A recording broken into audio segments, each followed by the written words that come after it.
Dios les bendiga, mis hermanos. Que la paz del Señor sea sobre todos ustedes. Amén. Que la gloria sea para el Rey de Reyes y Señor de Señores.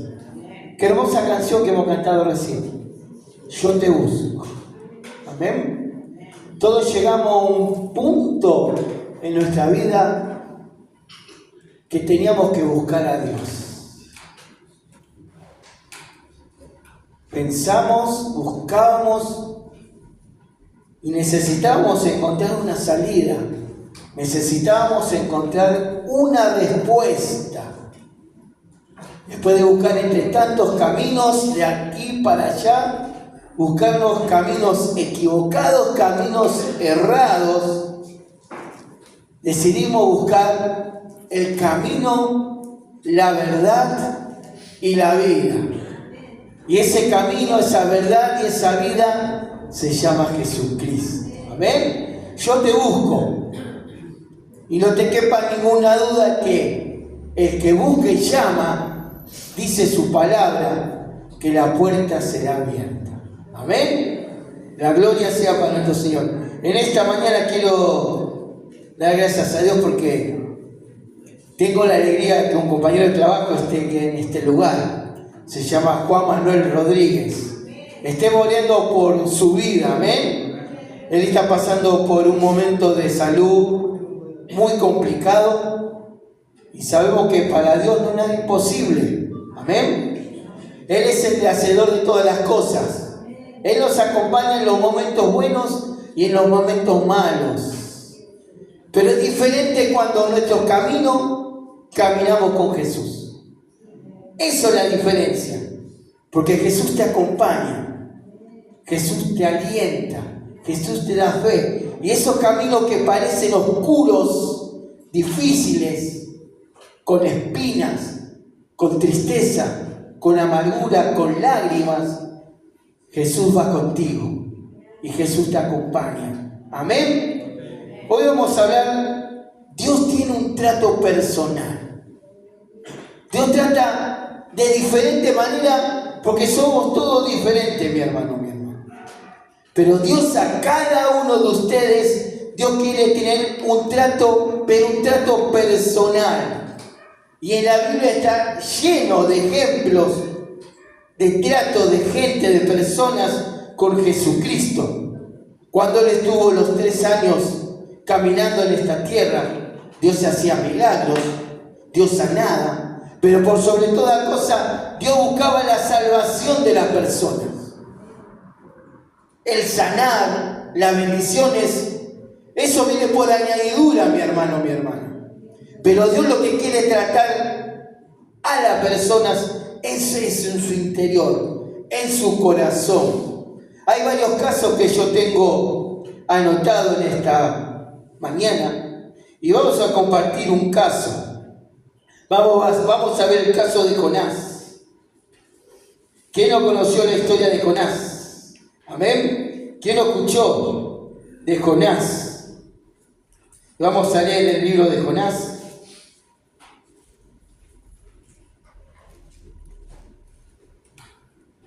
Jonás, capítulo 1, vamos a leer el versículo 2 y el versículo 4. El primer caso de que cuando Dios tiene un trato personal con el ser humano.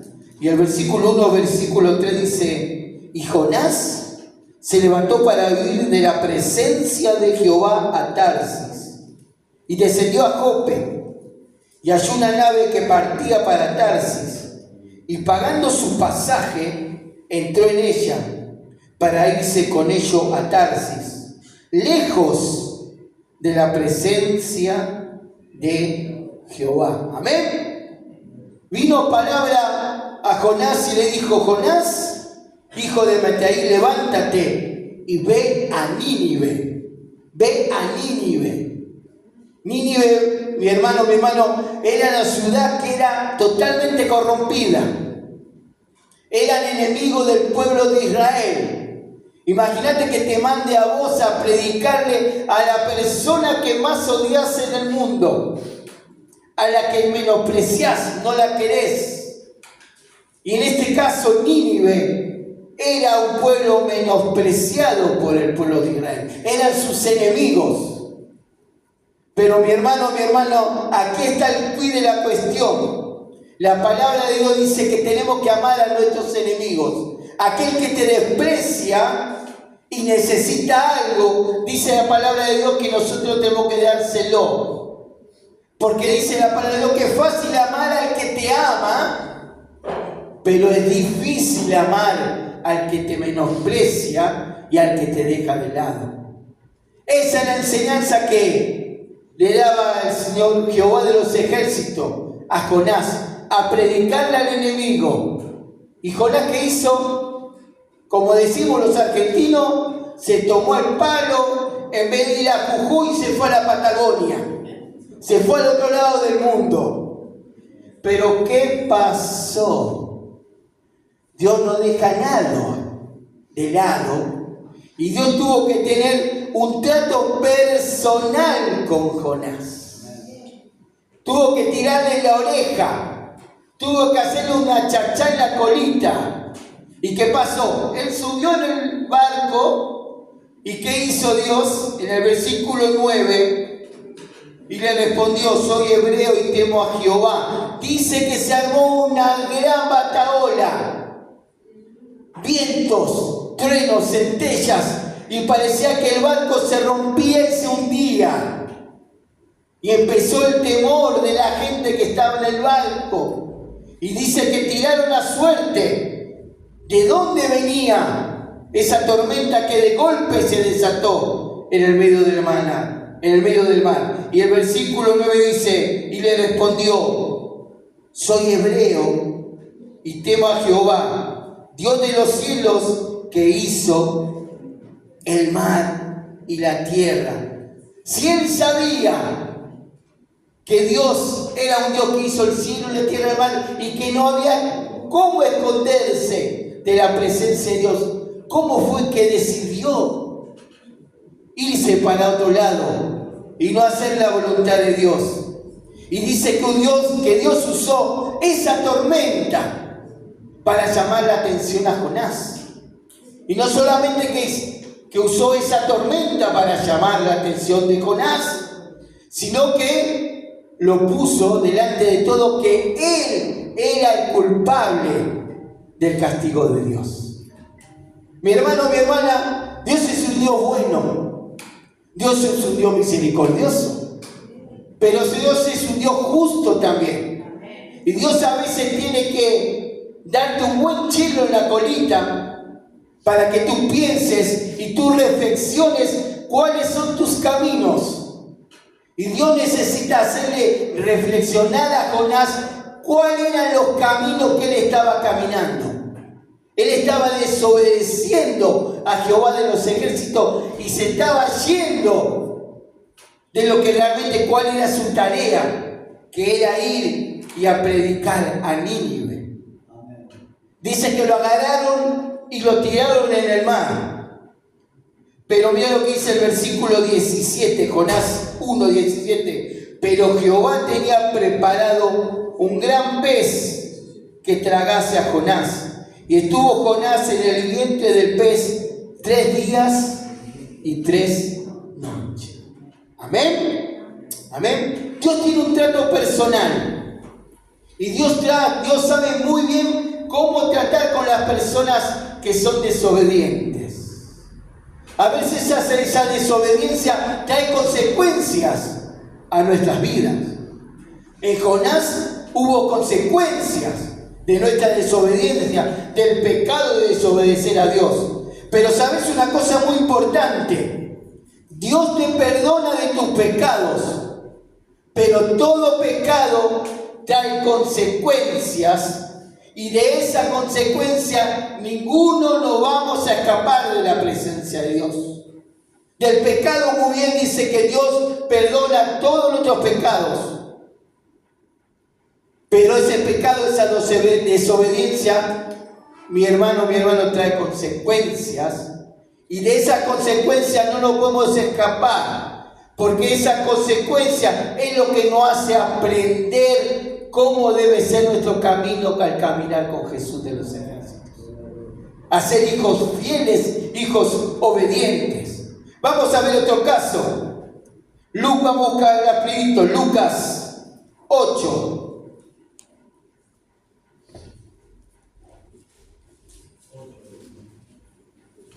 Lucas 8.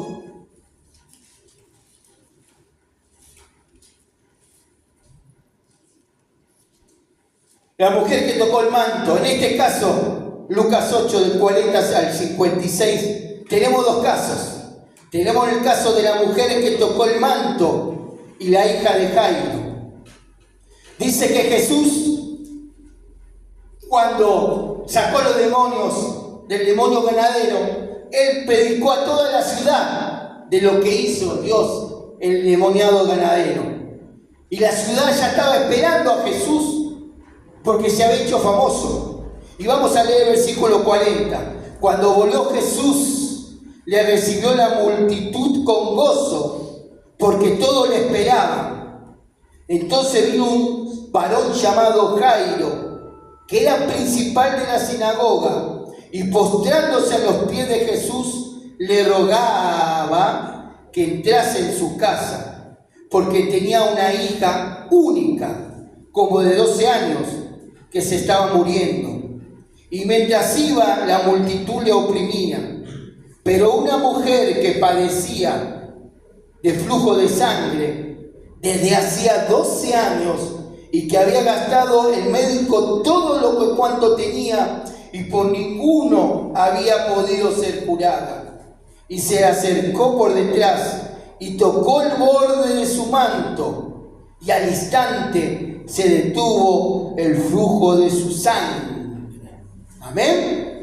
La fe de esta mujer fue tan grande, mi hermano, mi hermana. Imagínense, 12 años perdiendo sangre, su debilidad, su rostro emblanquecido, rostro que era un rostro enfermo. Pero ella luchó. Imagínate, viste, cuando va Messi y toda la multitud se le acerca a Messi y quiere saludar al campeón y todo el mundo lo aprieta. Así pasó con Jesús. Jesús era una persona muy conocida por lo que había hecho. Y toda la gente, la multitud lo aprisionaba. Y esta mujer con tanta debilidad decía en su interior con fe: si solamente yo tocara el borde de su manto. Si yo tocara solamente el borde de su manto, sería sanada.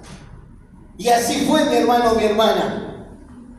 Ella se acercó y tocó el borde del manto de Jesús. Y dice que al instante fue sanada. Y Jesús dijo: ¿quién me ha tocado? Y los 12 discípulos dicen: pero Jesús, si todo te aprietan, todo te tocan, es imposible saber quién te ha tocado. Pero él dice que sintió de su interior que salió poder, que salió sanidad. Y al quedar descubierta, la mujer se postró delante de Jesús y le dijo: Jesús, yo fui. Y le dijo: mujer, tu fe te ha sanado. Pero ¿qué pasó con Jairo? Con Jairo no pasó lo mismo. Jairo era de la sinagoga, era lo que sabía el Torá, que sabía el Antiguo Testamento, y fue a pedir también por su hija. Y dice que estaba, mientras tanto, hablando con las mujeres, lo vienen a buscar de la casa de Jairo y dice: Jairo, déjalo, Jesús tranquilo, que tu hija ya murió, que tu hija ha fallecido. Y Jesús le dice: Jairo, le dice, llévame a tu casa. Y Jesús va con Jairo a la casa de Jairo. Y entra Jairo, le dice que entre su esposa y entre a sus discípulos. Y mandó Jesús que cierre la puerta. Y Dios declara que tu hija no está muerta, tu hija duerme. Acá quiero hacer un parate. Acá quiero hacer un pensamiento, mi hermano, mi hermana. Aquel que muere sin Jesús, esa persona sí realmente está muerta. porque no tiene más salvación, mi hermano, mi hermana. Pero aquella persona que muere en Jesucristo, esa persona, para los cristianos, como nos enseñó el Señor Jesucristo, esa persona duerme. ¿Por qué? Porque está a la espera de ser resucitado y vivir a la gloria de Dios en los cielos. Esa es la diferencia entre morir y dormir. Todos vamos al cementerio, mi hermano, mi hermana. Pero nosotros, los hijos de Dios, tenemos una esperanza en Cristo Jesús. Y si te morís en el nombre de Jesús, te morís creyendo en el Hijo del Rey de Reyes y Señor de Señores, en tu vida hay esperanza de vida eterna. Mi hermano, y aprovechemos mientras que tengamos vida. Dios te da esperanza mientras que tú estés vivo. Porque el único que puede dar la vida eterna se llama Jesucristo. Dice su palabra que no hay otro nombre dado a los hombres. Solamente en Cristo hay salvación. No te puede salvar ni tu mamá, ni tu papá, no te puede salvar el pastor, no te puede salvar el papa, no te puede salvar ningún santo. El único que puede salvar tu vida se llama Jesucristo. El único que vivió en este mundo, que predicó, que murió en la cruz del Calvario, pero la diferencia es que Jesucristo resucitó al tercer día entre los muertos. Y esa resucitación de Jesús te da la victoria que vos también vas a predicar junto con Él. Y dice que cuando Jesús le dijo, duerme en la casa de Jairo, dice que hubo una burla en la casa de Jairo. Jairo no creía que su hija dormía, sino Jairo estaba creído que su hija había muerto. Le faltaba fe a Jairo en el nombre de Jesús. Por eso Dios no actuó instantáneamente como la mujer que tocó el manto. Jairo sabía mucho del Torá, sabía mucho del Antiguo Testamento, pero le faltaba fe, mi hermano, mi hermana. En la vida de Jairo, su esposa, faltaba fe. Por eso se rieron cuando Jesús le dijo, tu hija duerme. Y Dios necesitaba que él tenga fe y que la casa de Jairo haya salvación, pero no salvación de sanación de vida, de cuerpo, sino necesitaba traer salvación de alma en la casa de Jairo. Y cuando Jesús resucita a la hija de Jairo, en ese instante, como vio que su hija resucitó, Jairo creyó. Y Dios trajo salvación en la casa de Jairo. Por eso, mi Dios tiene trato personal y diferente con cada uno. Y ni contarte en el caso 3. ¿Quién no conoce? Vamos a buscar en 2 Corintios. 2 Corintios capítulo 12.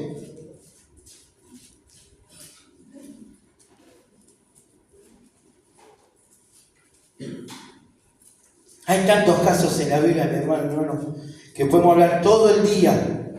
2 Corintios capítulo 12. Vamos a leer del 7 al 9. ¿Quién no conoce a Pablo? ¿Quién no escuchó hablar del apóstol Pablo?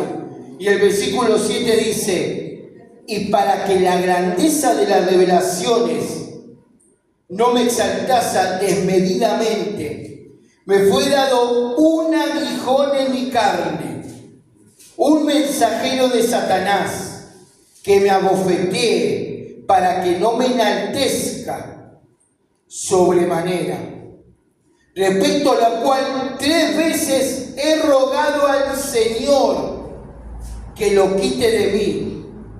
Y me ha dicho, bástate mi gracia, porque mi poder se perfecciona en la debilidad. Por tanto, de buena gana me gloriaré más bien en mis debilidades para que repose sobre mí el poder de Cristo.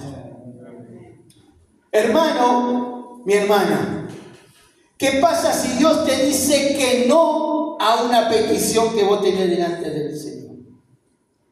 Mirá que Pablo era un gran apóstol, sanaba enfermos, vio la muerte, vio el cielo abierto, hablaba con el Señor, se le presentó el Señor Jesús delante de su vida. Fue uno de los apóstoles más grandes que tenemos en la Biblia. Y Jesús le dijo: no, bástate en mi gracia. A veces queremos que Dios nos responda a todas nuestras peticiones, pero a todas. Pero hay momentos en la vida, mi hermano, mi hermana, que Dios quiere actuar diferente en tu vida y Dios necesita decirte que no, bástate en mi gracia. Hermano, mi hermana, ¿cuántas veces hemos orado por hermanos, hermanas que han pasado por enfermedades terminales y Dios no ha sanado? Hemos orado por otras personas y Dios sí ha sanado. Porque Dios obra en trato personal. Mi madre murió de cáncer, la hermana de mi madre murió de cáncer, pero en ese andar, en ese caminar de esa enfermedad, yo vi la gloria de Dios en mi vieja. Yo vi la gloria de Dios en la hermana de mi vieja. Porque Dios te fortalece en tu debilidad. Y cuando te pasan cosas graves y Dios te dice no, Dios va a estar contigo y te va a engrandecer y te va a apoyar y te va a enaltecer y vas a ver la gloria de Dios. Así como Pablo vio la gloria de Dios en su debilidad. Por supuesto que la Biblia no dice qué es lo que tenía Pablo. Yo soy de esa persona que aún no me gusta decir pudo haber sido esto, pudo haber sido eso. La Biblia no lo dice y punto. No me gusta buscar nombres o buscar, puede ser eso. No, la Biblia no lo dice. La Biblia dice que Pablo tenía un aguijón y punto. Y Pablo pidió para que Dios le quitara ese aguijón 3 veces. Y 3 veces el Señor Jesús le dijo: no, bástate de mi gracia. No, Pablo, bástate de mi gracia. No, Pablo, bástate de mi gracia. Hasta que Pablo tuvo que cerrar la boca y tuvo que decir: sí, Señor. Sí, Señor. Acato tus órdenes. Porque eso es un verdadero hijo de Dios, que acata las órdenes de su Padre Celestial. Cuando Él te dice no, te dice no. Y cuando te dice sí, te dice sí. ¿Cuántos hermanos han dejado la iglesia? Han dejado el camino. Han dejado el camino del Señor. Han dejado la salvación porque Dios en unas cosas les dijo que no. Dios, mi hermano, no es un supermercado. Dios no es un almacenero que está a disposición nuestra, sino todo lo contrario. Dios es el Señor de señores. Dios es un Dios poderoso. Dios es un Dios grande y Dios sabe todas las cosas. Y Dios sabe que ese no es lo mejor para tu vida. Y cuando Dios te dice que no, aférrate más que nunca de la mano del Señor. Y Pablo se aferró más que nunca en el poder de Dios y se aferró más que nunca. Nunca decayó la fe de Pablo. Nunca decayó la fe de Pablo. Nunca. Y Dios lo acompañó en las cárceles. Dios lo acompañó cuando lo apedreaban. Dios lo acompañó cuando lo querían matar. Dios estuvo en todo momento con él. Porque sabía Pablo en quién confiaba. Yo quiero saber si en esta mañana vos sabés en quién confías. Yo quiero saber esta mañana, pase lo que esté pasando. Ese coro hermoso dice: yo te busco. Yo te busco. Yo te busco. Y en el único que podemos encontrar salvación y vida eterna es en Jesucristo. Y si vos querés encontrar salvación y vida eterna, buscalo a Jesús. Buscalo a Dios, mi hermano, mi hermana. Es el único que te puede dar fe. Una cosa es caminar con Jesús, una cosa es caminar solo, mi hermano, mi hermana. Debe ser solo, imagínate vivir solo, sin nadie, que nadie te pueda ayudar, que nadie te pueda alcanzar un vaso de agua, que nadie te pueda decir hola mi amor, que nadie te dé un abrazo. Debe ser horrible. Y aquella persona que están sin Dios caminan sola en el mundo. Pero vos cuando caminás con Jesucristo, en ese momento que vas a necesitar un abrazo, que vas a necesitar una palabra, Jesucristo va a estar contigo. Porque aunque pase por las aguas, no me anegaré. Aunque pase por el fuego, no me quemaré. Porque tú, Jesús, me harás confiadamente. Estaré confiado en Jesús. Eso es fe, mi hermano. Aunque no te vea, Señor, yo sé que tú estás conmigo. Hermano, mi hermano, la gente busca cosas para ver, para creer. Pero a Jesucristo no lo vimos y a Dios no lo vemos. Eso es fe. De darle nuestra vida, de darle nuestro corazón, nuestro espíritu a alguien que no vemos. Pero sabemos que a través de su Espíritu Santo, Él está acá, Él está en tu vida. Mi hermano, Dios no está en las paredes. Nosotros somos el templo de Dios y Dios está en tu corazón y dentro de ti. La gloria de Dios mora en tu corazón y mora dentro de ti. Nosotros somos moradas y templo del Espíritu Santo de Dios. Amén. Juan 1:12 dice: mas a todos los que le recibieron, a los que creen en su nombre, le dio potestad de ser hechos hijos de Dios. Juan 1:12, escucha: mas a todos los que le recibieron, a los que creen en su nombre, le dio potestad de ser hechos hijos de Dios. Hermano, la sociedad está muy equivocada. Piensa que todos somos hijos de Dios. Y no es así. La palabra de Dios lo refuta, lo niega. La palabra de Dios dice: mas a todos los que le recibieron, a los que creen en su nombre, en el nombre de Jesucristo, en el nombre que vino, nació, predicó y murió en la cruz del Calvario, Él nos dio la potestad de ser hechos llamados hijos de Dios, hijos del Altísimo, hijos del Rey de Reyes y de Señor de Señores. Hasta que no aceptamos a Jesucristo, solamente somos creación de Dios. Así como los cielos, la tierra, el mar, la montaña, los pájaros, los animales, son toda creación de Dios. Y tú y yo somos creación de Dios. Pero cuando creemos en el Señor y cuando aceptamos al Señor Jesucristo como nuestro único y suficiente Salvador, ahí Él nos da la potestad de ser hijos de Dios, firmado con la sangre de Jesucristo. Aleluya. Y nadie, mi hermano, mi hermana, te puede sacar esa bendición. Ni el diablo ni los demonios. Porque Jesucristo fue sellado con la sangre del Cordero de Dios. Y te dio la potestad.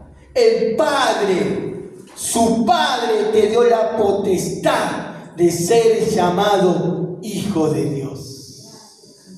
Aleluya.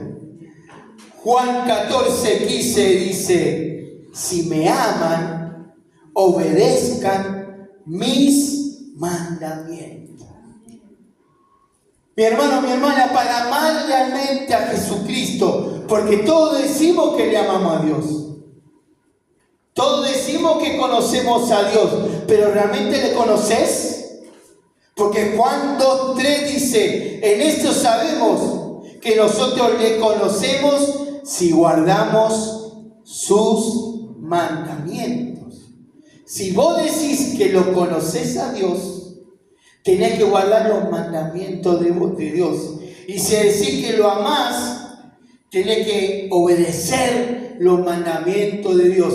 Obediencia y conocimiento son como las vías del tren, van juntos. Si amamos al Señor y conocemos al Señor, tenemos que obedecer sus mandamientos. ¿Y cómo conozco sus mandamientos al Señor? Es a través de su palabra. Cuando más conocemos de la palabra de Dios, conozco más la mente de Dios, conozco más la voluntad de Dios y conozco más del Señor.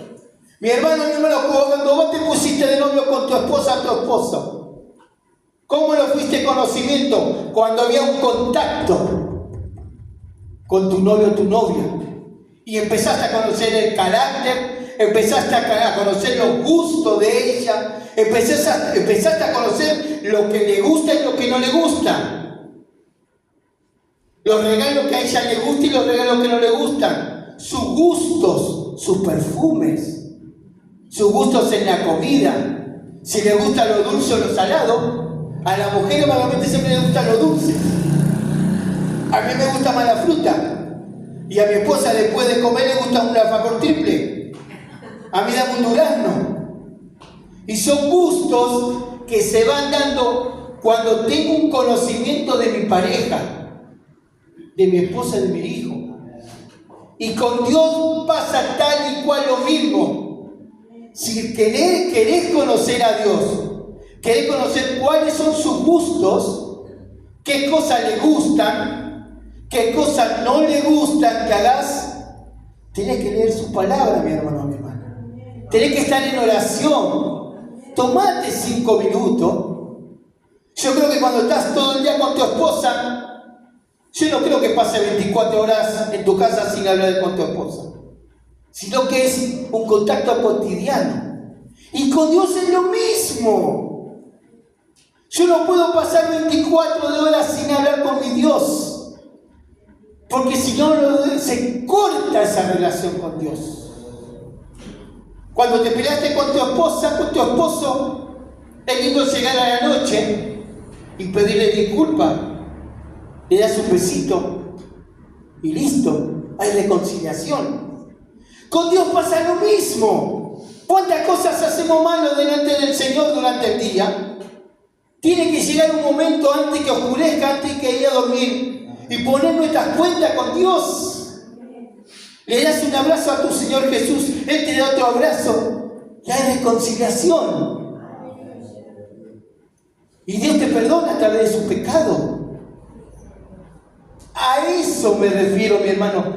Es como, lo cotidiano llevarlo a lo espiritual. Es fácil. El camino de Dios a veces lo hacemos muy difícil. Y el camino de Dios es fácil.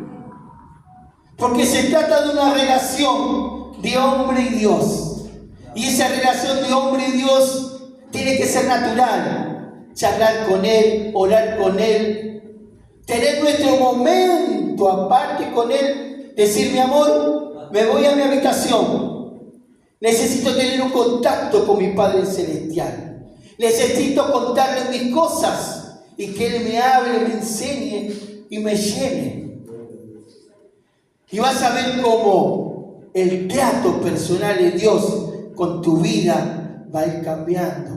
Va a ir cambiando y te vas a ir edificando y vas a ir creciendo y te vas a sorprender lo que Dios puede hacer en tu vida. Pero ponete en la mano de Dios, mi hermano. ¿Amén? Dios te bendiga en esta mañana. Dios realmente te bendiga y te haya hablado.